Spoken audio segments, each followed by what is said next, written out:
Let's draw an apple with oil paint brushes in Adobe Fresco. So I'm just using some digital brushes which look like oil paint. They also mix like oil paint and they have kind of a texture which also looks like oil paint. So by the way, I'm not guessing these apple colors. I have a reference image right in front of me, right next to this sketch actually. You can see a bit about it. So if you want to watch the full tutorial, it's on my YouTube channel.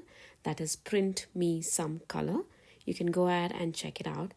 Adobe Fresco is really easy to use. It might look complicated right here, but I tell you exactly how I do this step by step.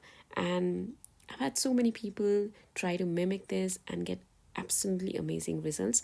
I'm just picking colors from the image that I have, so it's super easy to decide which colors you want. The blending is also super easy because you're going to be using the brushes that is already there in the free version of Adobe Fresco.